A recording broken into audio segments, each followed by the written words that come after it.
Assalamualaikum warahmatullahi wabarakatuh. Saya Miftahul Jannah akan menjelaskan struktur anatomi pada batang dalam kelompok dikotil dan monokotil. Batang tumbuhan dikotil terdiri dari beberapa lapisan, yaitu epidermis, korteks, pembuluh floem, kambium pembuluh xilem, dan ampulur. Pada batang tumbuhan dikotil, lapisan pembuluh membentuk sebuah cincin yang mengitari seluruh bagian batang, dengan pembuluh floem di luar lapisan kambium pembuluh dan pembuluh xilem di dalamnya. Fungsi dari kambium pembuluh adalah untuk menghasilkan jaringan pembuluh baru yang disebut sebagai pembuluh sekunder. Membesarnya diameter batang, yang disebut juga sebagai pertumbuhan sekunder, terjadi akibat bertambahnya lapisan jaringan pembuluh oleh kambium pembuluh. Pada tumbuhan dikotil berkayu, lapisan epidermis akan terkelupas dan digantikan oleh lapisan bernama peridem, di mana lapisan ini terdiri dari jaringan gabus dan kambium gabus. Seiring dengan membesarnya batang, lapisan terluar peridem kemudian akan terkelupas.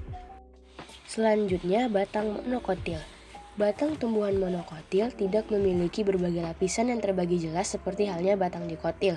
Pada batang monokotil hanya terdapat lapisan epidermis dan jaringan dasar. Pembuluh di dalam batang monokotil tersebar di dalam jaringan dasar yang ada di dalam batang. Batang tumbuhan monokotil juga tidak memiliki lapisan kambium, sehingga umumnya tidak mengalami perbesaran diameter batang seperti halnya batang tumbuhan dikotil.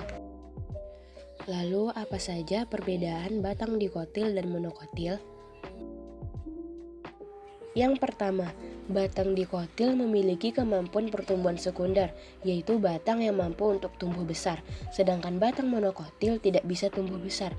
Hal ini karena batang dikotil terdapat kambium yang dapat berkembang seiring dengan pertumbuhan tanaman, sedangkan batang monokotil tidak terdapat kambium. Yang kedua, batang dikotil memiliki morfologi batang berkayu sehingga memiliki sifat keras dan umur lebih panjang dari tipe batang herba. Sedangkan batang monokotil memiliki batang herba, yaitu tipe batang dengan sifat berair, yang diperkuat oleh sel sklerenkim dan kolenkim di antara jaringan xilem dan floemnya. Karena itu, batang monokotil agak lunak dan berwarna hijau serta memiliki batang yang kecil. Yang ketiga, batang dikotil memiliki penampang jaringan pembuluh batang lebih terstruktur seolah membentuk suatu lingkaran. Sedangkan batang monokotil memiliki jaringan pembuluh menyebar yang terdiri atas floem dan xilem.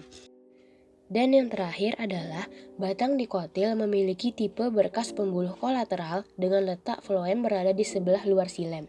Dan antara xilem dan floem tidak terdapat lapisan kambium.